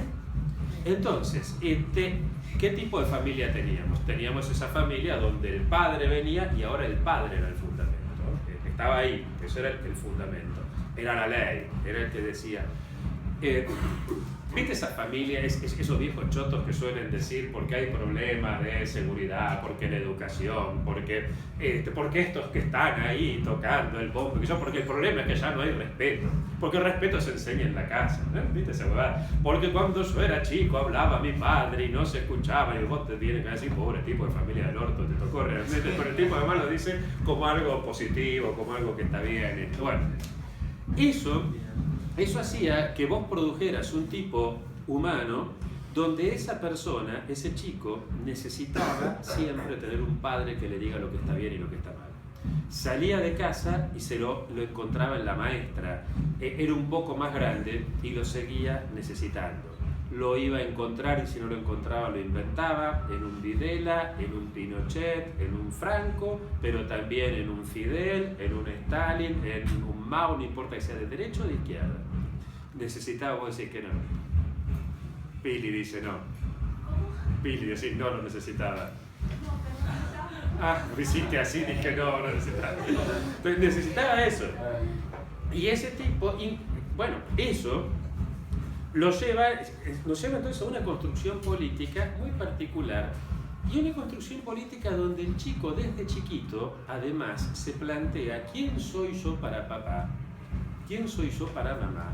¿Qué espera papá de mí? ¿Qué espera mamá de mí? ¿Se entiende esto? ¿Quién soy yo para usted? ¿Qué espera usted de mí? Que esas son las preguntas propias del histérico o de la histérica. Es decir, estamos en una sociedad histerizada. Una sociedad democrática tradicional es necesariamente una sociedad histerizada, donde la pregunta sea ¿quién soy yo para usted? ¿Qué espera usted de mí? Como la mujer fue histerizada en lo doméstico, el varón era histerizado porque estaba dentro de la casa, el varón era histerizado en lo público, la mujer en lo privado. Por eso es más fácil entender lo que pasa con la mujer histérica que con el varón histérico y voy solamente por eso a dar el ejemplo con la mujer, no por una cuestión sexista ni mucho menos. La mujer de aquel entonces necesitaba siempre saber quién soy yo para usted, qué espera usted de mí. Primero había que comprometerse y la mujer quería tener el anillo de compromiso, pero eso no era suficiente, porque la pregunta es imposible, había que casarse, había que tener hijos, había que tener la casa, ¿se entiende? Siempre la pregunta ¿quién soy yo para usted, qué espera usted de mí? ¿Qué es lo que pasa hoy? Después del 73, cambia la forma de hacer la guerra, cambia la estructura productiva. El impacto de las nuevas tecnologías, particularmente informáticas y comunicacionales, tanto en el ámbito bélico como en el ámbito productivo, cambia radicalmente este esquema. Con lo cual entonces vos no es, los drones reemplazan a los soldados, la computadora reemplaza a los tipos que liquidaban sueldos y jornales, al torno, etc. Entonces, lo que hoy necesitas son familias que consuman cada vez más productos con mayor valor agregado. Una familia con 10, 12, 15 hijos no puede, obviamente, estar cambiando de auto cada 2 años, de televisión cada 4 años, necesitas otra cosa. Para eso, ¿qué necesitas? Necesitas que los dos trabajen, sobre todo que la mujer salga a trabajar, porque de ese modo hay los DINKs, ¿no? Double income, no kids. Doble ingreso sin hijos. ¿Se entiende esto? Esa familia, ese matrimonio va a tener muchas más posibilidades de ir a cenar afuera todas las semanas, de cambiar los productos de... Con lo cual, cuando aparece un nene, ese nene es el único, no solo para papá y mamá, sino para los tíos, para los abuelos, para todo el mundo. Todo el mundo gira en torno al nene. Entonces, así como antes llegaba papá y era, hoy, ¿qué es lo que pasa? Pensemos en situación típica. No me digan que no siguen, con esto se me van a dormir. Bueno, situación típica. Llega Catalina a casa, Pablito que está con la tablet, y entonces Catalina que pone el teleteatro. Llega el papá que cambia y pone el comentario del partido del domingo. Ella dice, pero no te alcanzó con ver el partido. No. Lo que ve Pablito mientras juega en la tablet es la discusión de papá y mamá. Al otro día Catalina va a laburar y aparece el turro que nunca falta, que es capaz, con tal de levantarse una mina, de hacer las peores bajezas. Yo conozco un tipo que fue capaz de decirle a una mina que le gusta Arjona con tal de levantársela. O sea, hay tipos que mandan cualquiera. Y entonces ve el teleteatro que mira Josué a la noche, ¿no? Entonces resulta que ahí le dice, no, pues para mí que vos viste ayer cómo la miró el Sultana, no sé quién. Esta es otra, de Sultán es otra. No, Josué es una y Sultán es otra, mezclé dos ahí. Bueno, la cuestión es que lo mira así, y entonces ella dice, este es mi hombre, no la bestia que tengo en casa, que solo habla de fútbol. Con lo cual, a las 2 semanas, Catalina está viviendo con, llamémoslo, Rodrigo y Pablito. ¿Catalina le va a poner algún límite a Pablito? No, porque ella ya se sentía culpable antes de tener que trabajar todo el día para para comprarle las zapatillas este último modelo que son. Ahora se siente más culpable todavía porque le puso a vivir a otro hombre. ¿Rodrigo le va a poner límites a Pablito? No, si él no es el padre, porque se va a hacer cargo de eso. Y el papá lo ve a Pablito fin de semana por medio, quiere estar bien, no quiere ser... Con lo cual, Pablito maneja el control remoto, él mientras juega con la tablet para decidir que la familia gira en torno a él. Con lo cual, Pablito, cuando sale de casa, lo que hace no es buscar un padre, se saca una selfie y la sube a las redes sociales. ¿Se entiende esto? Pasamos entonces de una sociedad histérica a una sociedad narcisista. Tenemos estructuras pensadas por una sociedad histérica, todavía no tenemos estructuras para la sociedad narcisista. En el 2015 yo acompaño a mi hija Paz a visitar a mi vieja. Paz estaba militando en ya se imaginarán ustedes dónde, siendo hija mía, sí. Pero bueno, no importa. Estaba militando y entonces mi vieja que dice, porque lo que pasa es que ahora los jóvenes no son como antes, que nosotros hacíamos como decía Kennedy, no te preguntes qué puede darte la patria a ti, sino qué le puedes dar tú a la patria. ¿Se entiende? Pregunta histérica. ¿Quién soy yo para usted? ¿Qué espera usted de mí? En cambio, Paz no le entiende eso. Claro, Paz vibraba con una frase que decía, no pasarán a la historia los que especulen, sino los que se la jueguen, apelación narcisista. Y las amigos y amigas de Paz que estaban militando del otro lado, era Mauricio diciendo, si la política no sirve para que vos escribas tu propia historia, no sirve para nada. Apelación narcisista. Este año, en enero de este año, fui a ver con menos de 2 semanas 2 pelis que seguramente muchos de ustedes vieron. Hasta el último hombre, la de Mel Gibson, que para los que no la vieron es un objetor de conciencia que el tipo había visto, tema típico, a su papá a punto de matar a su mamá con un arma de fuego, y ahí entonces él dice, no quiero usar armas de fuego, pero quiero ir al lugar más jodido del frente en Japón para actuar como médico. Y sus superiores le dicen, pero ¿por qué no te dejas de jorobar? ¿Para qué quieres ir a la guerra? Y él dice, porque si no, ¿quién sería yo en mi aldea? Mis hermanos van, los otros van, eso es lo que se espera de mí. ¿Se entiende? ¿Quién soy yo para usted? ¿Qué espera usted de mí? ¿Vieron Rogue One? La última de la Guerra de las Galaxias, véanla, está buenísima. En serio, es muy muy buena. Hay 3 de este año que no se las pueden perder: X-Men, Doctor Strange y Rogue One. En los 3 se nota mucho esto que voy a señalar ahora. Básicamente, la heroína le secuestran al padre los malos para que haga una bomba para destruir a todos los buenos. Ella, sin saberlo, acompaña a una patrulla para matar a su propio padre. Tema edípico. Ahora se lo señalo nada más, da para charlar los 2 edipos distintos, ¿no?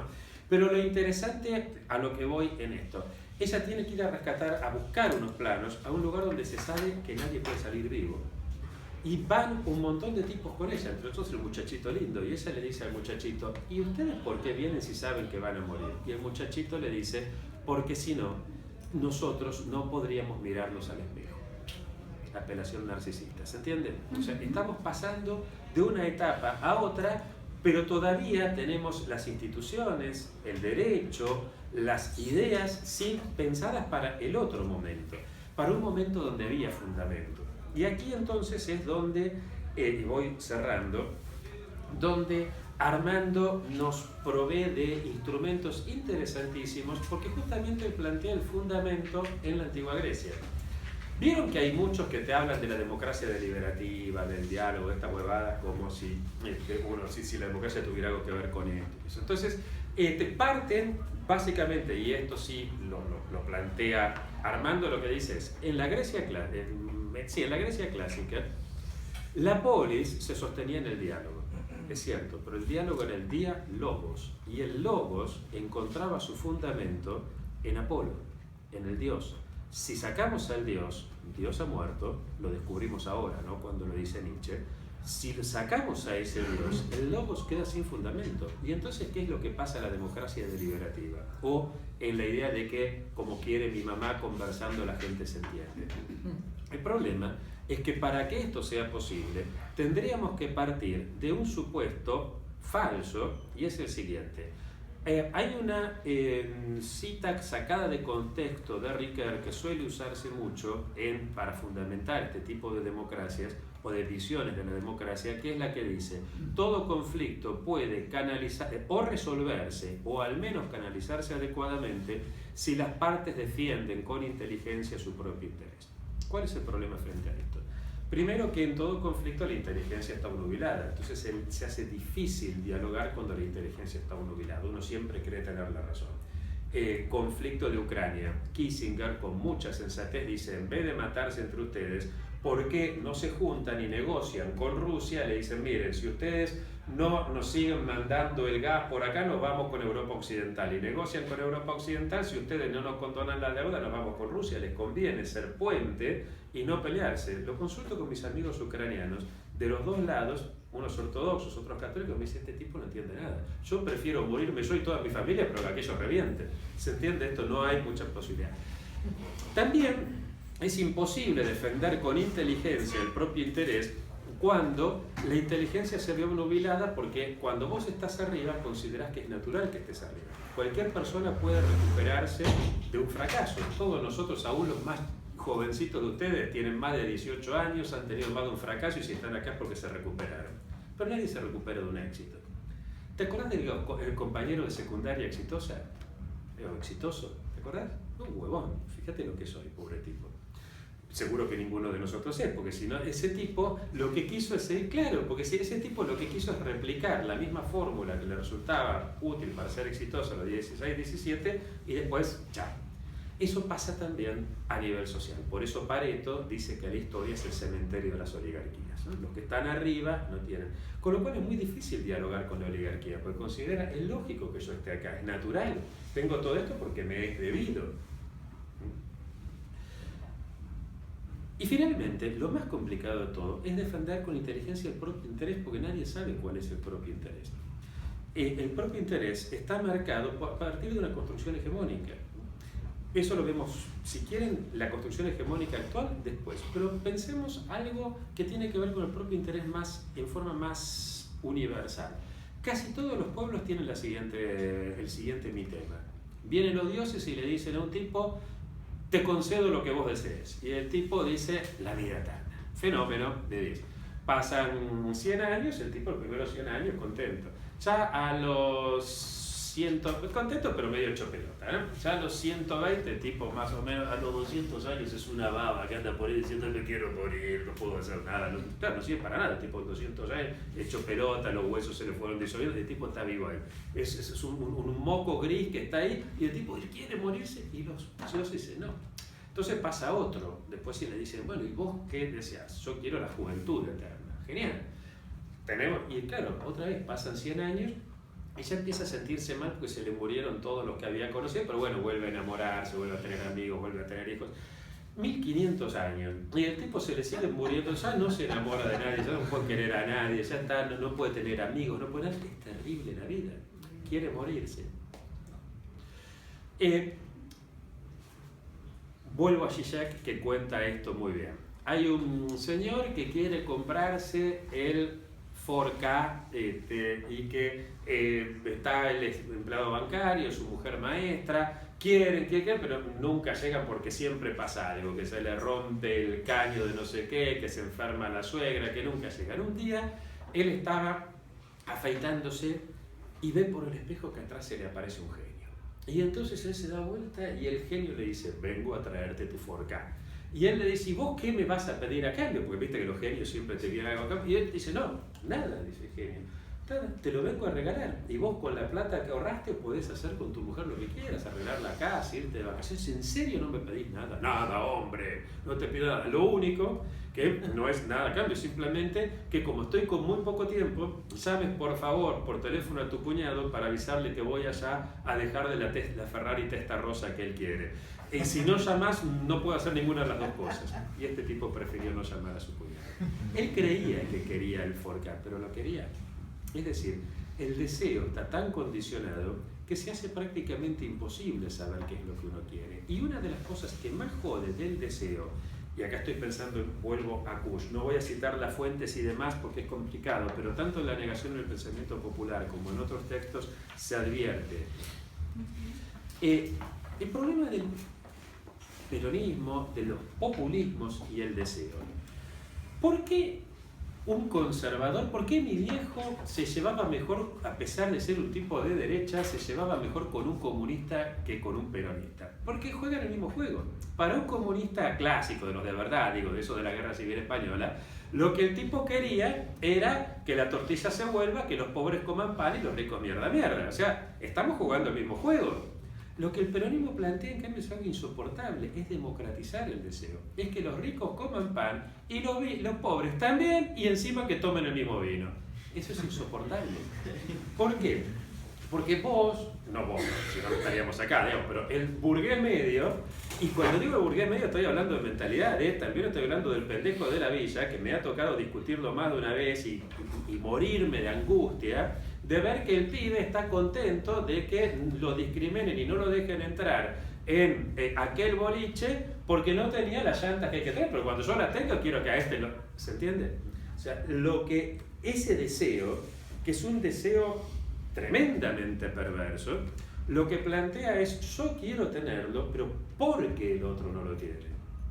Lo cual hace que la cosa sea realmente perversa y jodida, ¿no? Bien, frente a esto, entonces, volvemos, el aquí, el ahora. ¿Cómo repensar entonces esta situación? Voy a plantearlo en 7 minutos, cosa de media terminar y dar después lugar para la conversación posterior. Y aquí rescato, y ya Ana hizo la presentación de la importancia de la tercera posición, sobre todo para Armando, aunque también para Kush está esto. Pensándolo, la tercera posición en un momento en donde sabemos que ya no hay padre ni madre afuera de casa, sí en casa, pero afuera de casa no, y donde sabemos que la cosa es mucho más compleja. Cuando digo mucho más compleja, piensa en que cuando yo era chiquito miraba el Correcaminos, cuando mis viejos eran chiquitos miraban Tom y Jerry, o sea, eran todas cosas elementales, duales, Correcaminos, Coyote, Tom, Jerry. Ustedes, los jóvenes, cuando eran chicos miraban Pokémon y Bob Esponja, la complejidad es mucho mayor. Yo de adolescente miraba Starsky Hutch o Chips, ustedes miraban CSI. La cosa es, bueno, no me quiero acá meter con el tema superhéroes y demás, simplemente piensen que los superhéroes antes eran unos histéricos todos, nunca se sabía qué relación había, quién soy yo para usted, qué espera usted de mí, hoy son todos hipernarcisistas, ¿no? Piénsenlo desde esa perspectiva.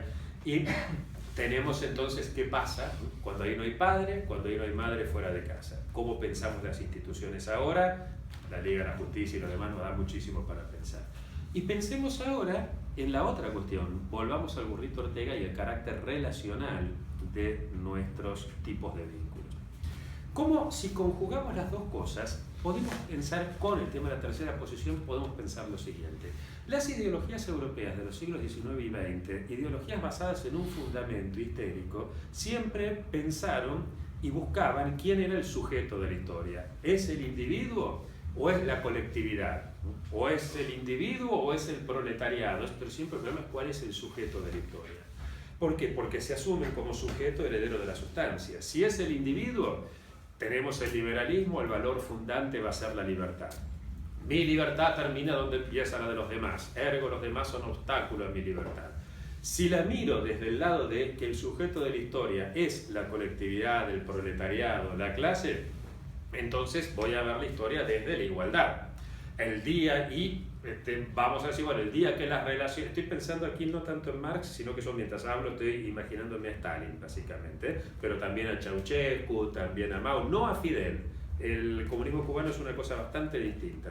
Estoy pensando en esas, de los comunismos eurasiáticos realmente existentes.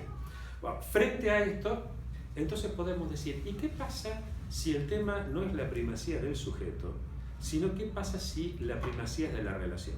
Entonces vamos a empezar a ver la cosa desde una tercera posición, desde el lado de la fraternidad. Claro que estamos hablando de una fraternidad en serio, somos peronistas, no somos naif. Mi tía Eduviges suele decir, ¿cómo me gustaría vivir en un mundo más fraterno donde todo el mundo se quiera? Mi tía Eduviges no tiene hermanos. Yo en general no... todos conocemos a lo que pasó con los primeros hermanos de la historia, Rómulo y Remo, Caín y Abel. Es más, mi tía Eduviges es muy católica, entonces cuando quiero explicarle por qué la fraternidad de la Biblia es una fraternidad tan chota, ¿no? El primer hermano mata al otro, ahí mata a Abel. Después Jacob con Esaú, José con sus hermanos, el hijo pródigo y su hermano, salvo los macabeos, que se llevan bien porque se putean contra Antíoco IV, que yo después el resto, un desastre de todo. Entonces, ¿qué pasa? La fraternidad nos está hablando de algo que es bien interesante para pensar la cosa desde ahora, aunque con estas claves. La fraternidad nos dice, por un lado, que el conflicto está siempre presente porque las relaciones horizontales estimulan el conflicto. La relación vertical disuade del conflicto, la horizontal en cambio lo estimula. Pero al mismo tiempo pasa otra cosa. Hace unos años, cuando yo estaba empezando a darle vuelta a la fraternidad y al carácter conflictivo de la fraternidad, voy a casa de un amigo de José Luis. Llega su mujer, Leti, con los dos nenes de la escuela y los nenes empiezan a pelearse para ver quién manejaba el control remoto. Leti trae el café con leche, le dice, basta, no peleen, déjense de jorobar, pero papá, final uno, tira el café con leche, hace un desastre y Leti le grita, pero basta de pelear, que no parecen hermanos. Yo tuve ganas de decirle, sí, parecen hermanos, no me animé, no fue la liga, yo también estaba.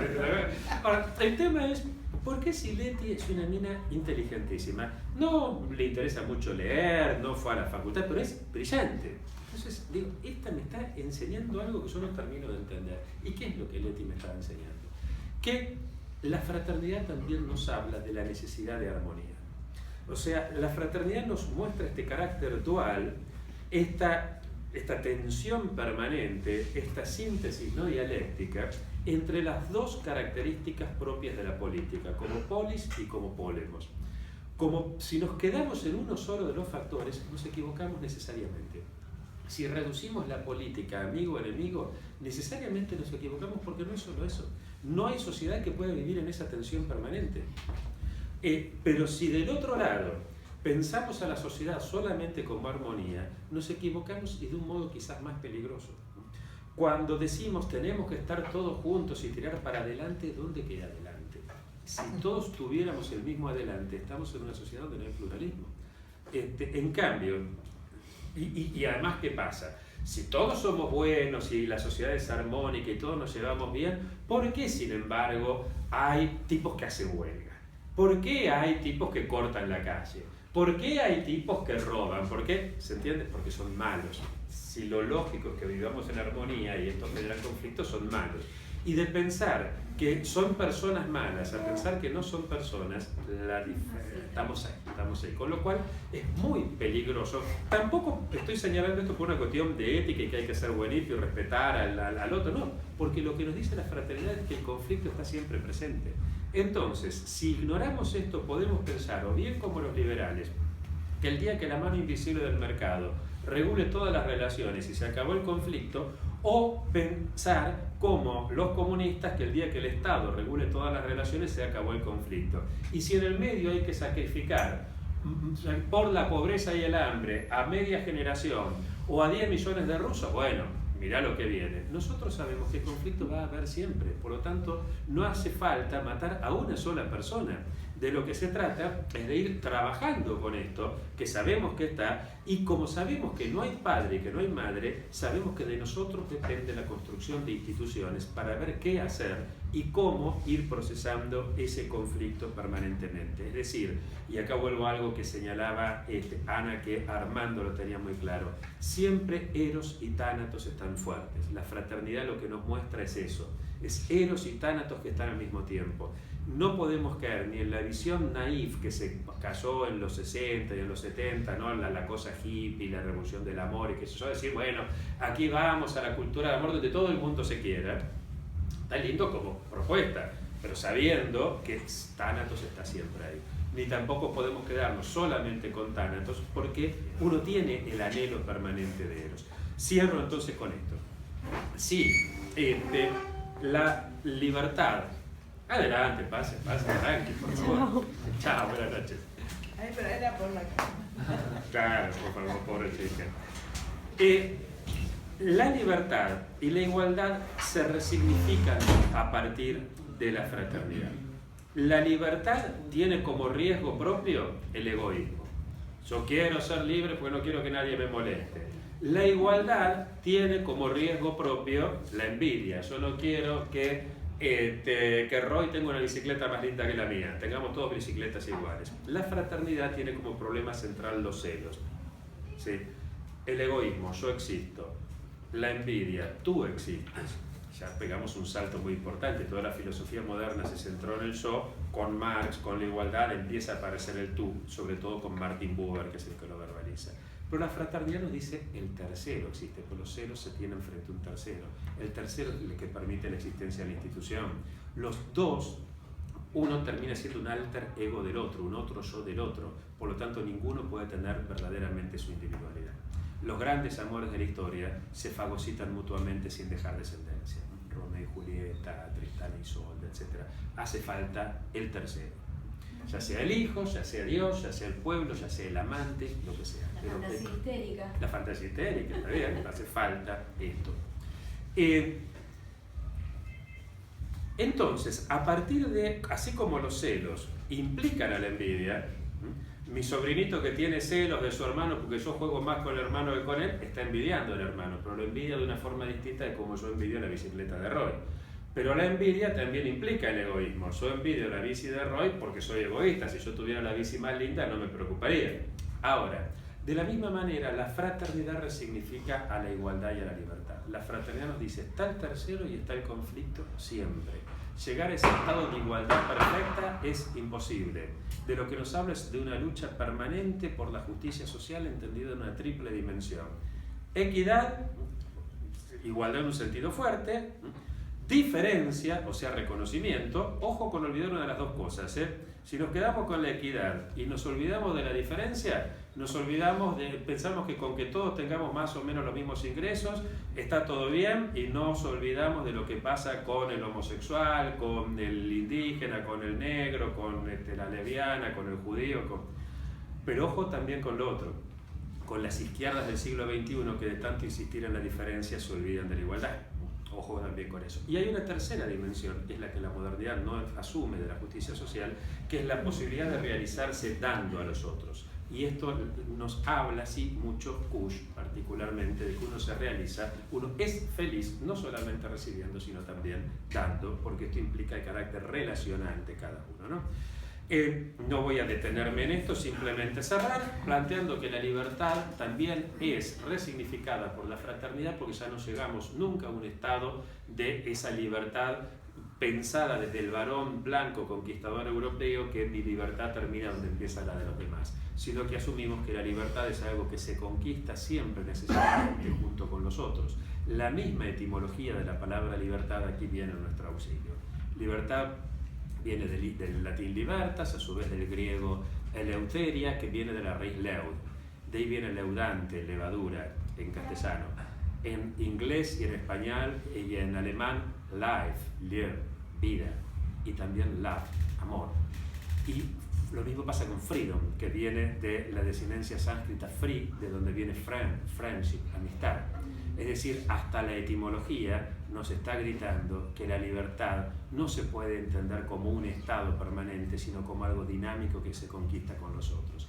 Gracias a la fraternidad sabemos que la auténtica, única, posible, genuina libertad se declina en términos de liberación.